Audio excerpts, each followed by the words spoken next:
This is the Xiaomi Redmi Note 10 Pro, a phone having decent specs with decent performance while at the same time comes with a mid-range segment price. And this is the LG V40 ThinQ from 2018, a 3 years old flagship phone which has all the high-end specs like every other flagship phone came in 2018. The Redmi Note 10 Pro cost around $298 while the LG V40 was released at $950, but you can now get a more or less brand new one for around $300 and even less if you go pre-owned.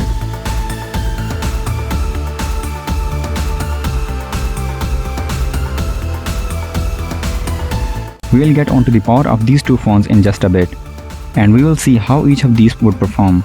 So let's find that out by digging a little bit deeper.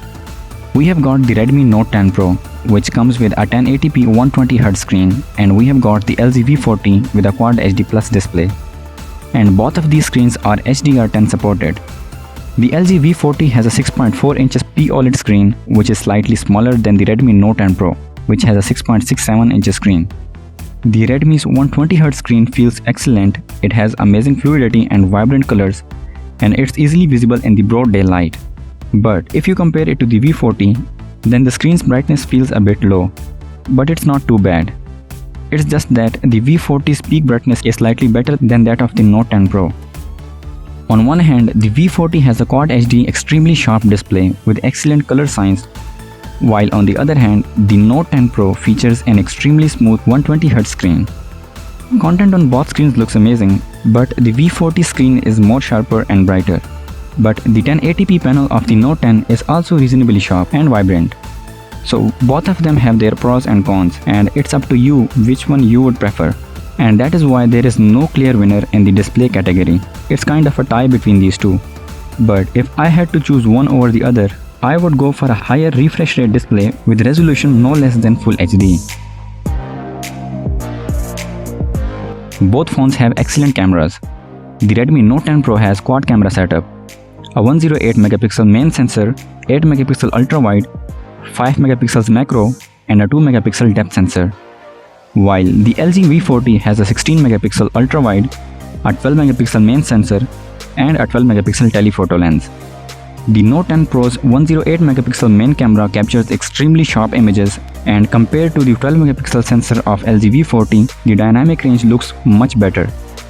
In auto mode, the pictures are binned down, but there is also an option to capture 108 megapixel raw images. 108 megapixel camera shoots extremely sharp images, due to which you can zoom in photos without losing much quality. Comparing side by side the 108 megapixel image of the Xiaomi Redmi Note 10 Pro and the 12 megapixel picture of the V40, you can clearly see the difference. The Redmi Note 10 Pro doesn't have any telephoto lens, while the V40 has a 2x telephoto lens, which is a plus point. It is also optically stabilized and produces quite decent images. And in video mode, when you zoom in up to 10x, the video still looks quite decent, both in terms of sharpness and stabilization. Redmi Note 10 uses a macro lens instead of telephoto, which is quite useful, but personally I would prefer telephoto lens over the macro. The picture quality of the macro sensor is nice and it produces quite decent quality images. Both phones comes with a wide-angle cameras. Just like the main sensor, the Redmi Note 10 Pro produces vibrant colors even with its 8 megapixel ultra-wide sensor. The pictures have great dynamic range. However, the pictures taken with the V40 looks more accurate and true to life. And also the sharpness is actually better than that of the Redmi Note 10 Pro, thanks to its 16 megapixel ultra-wide lens. Personally, I think if the V40's pictures had good dynamic range, then it could become a much better camera for pictures. And since the Xiaomi Redmi Note 10 has a strong HDR, that is why I think picture quality of the Xiaomi Redmi Note 10 Pro is much better. But it's just in case of daylight photos, because when it comes to night photography, the V40's camera has a whole new level. Let me show you some photos. Believe it or not, these are the pictures taken at around 10 PM in my hometown. Just look at the details in the pictures. You can see the stars in the sky and even the clouds as well. To be honest, the built-in low light mode on V40 sucks, and these pictures are taken using the manual photo mode of the V40, which is quite amazing tool for those who know its worth. There is an option to use presets using a graphy application, which is quite a handy option. Now, if you talk about the camera modes, then both of these phones come with plenty of fun features. On the video side, both of them offer high quality video settings. The video quality of the Xiaomi Redmi Note 10 Pro is better, but it cannot compete with the video quality offered by LG V40. The V40 is a beast in the video department. Here you can easily see the difference between both of these. The Note 10 Pro captures nice looking colorful videos, and these are not bad at all. It's just that it cannot do what you can get with the V40. The V40 provides 4K 60 frames per second optically stabilized video, which is amazing, and you can clearly see the difference between both of them. The V40's video is nicely stabilized. However, the video captured by the Xiaomi Redmi Note 10 Pro is shaky. However, it has got some kind of software-based stabilization. There is also a manual video mode on the LG V40, which no mid-range device could provide you ever. It's an extremely powerful tool for those who know how to use it. And there is another mode called as Cine mode, using which you can actually capture raw video. You can either use the built-in filters to use on the raw footage, and also you can import it into your PC and apply your favorite LUTs on it in the video editor, such as Premiere Pro. And that is the reason it's just an amazing tool to have. So in video department, the V40 has an easy win. Both of these devices come with a headphone jack, but the headphone jack on the V40 is not an ordinary one. It has got special hardware known as digital to analog converter, or DAC, which means you can use your heavy duty headphones with it as well. And then the kind of audio quality you get is simply unmatched. There are other features built into the LG software to take advantage of this DAC, like DTS:X surround audio, etc. Speaking of the audio quality, the Redmi Note 10 Pro has stereo speakers. It gets extremely loud and is very clear as well. The V40 doesn't have any stereo speakers, but it does have a feature called as boombox, which produces high impedance sounds when placed on a surface like a table or some kind of hollow box. But it won't work on every surface. It's a nice feature to have, but the stereo speakers are a more practical approach. Both have a 6GB of RAM, and performance on both is quite comparable. Neither of them feels slower, and apps opening might be a bit faster on the V40 because it has a flagship level processor Snapdragon 845. But the Xiaomi Redmi Note 10 Pro also performs very well. On the software side, the Xiaomi skin on top of Android might have ads, but it kind of feels faster than that of the LG skin. The Redmi Note 10 Pro might get future Android updates as well, which is nice, but on the other hand, it's sad to know that LG V40 will stuck on Android 10 forever, and it's not getting any future Android updates. And that's why it's so sad to know that such a capable phone is gonna fall apart just because of the outdated software. The gaming performance on both is comparable, but the V40 performs slightly better.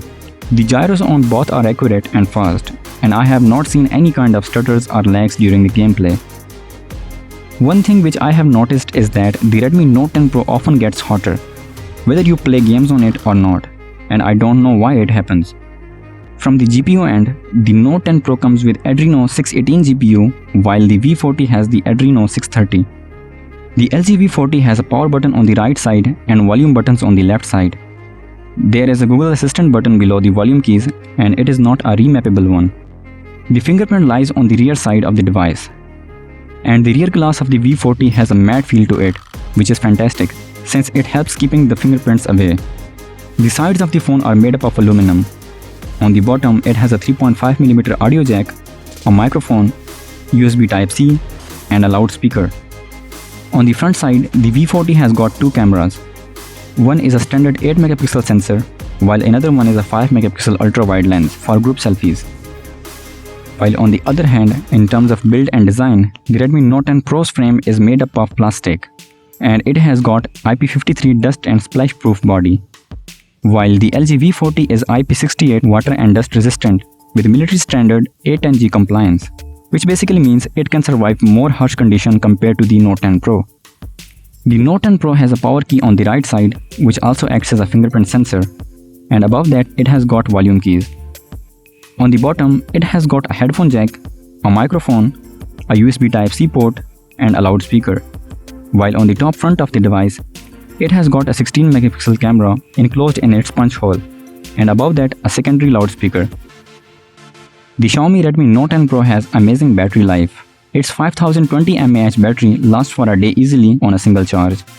However, the LG V40's 3300 mAh battery is not amazing, but on normal usage it lasts from morning till dawn easily.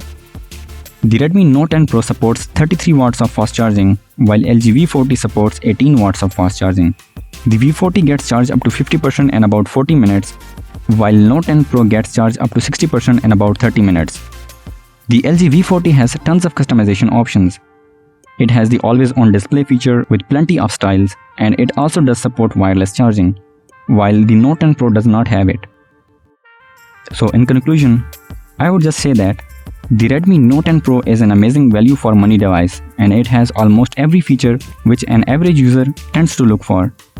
But the old flagships like LG V40 might also be a good option for some people, considering that it has pretty unique features which no other phone often provides in such a low price. So should you buy an old flagship? The answer is yes. And should you buy a new mid-ranger? The answer is yes, but watch out for it thoroughly.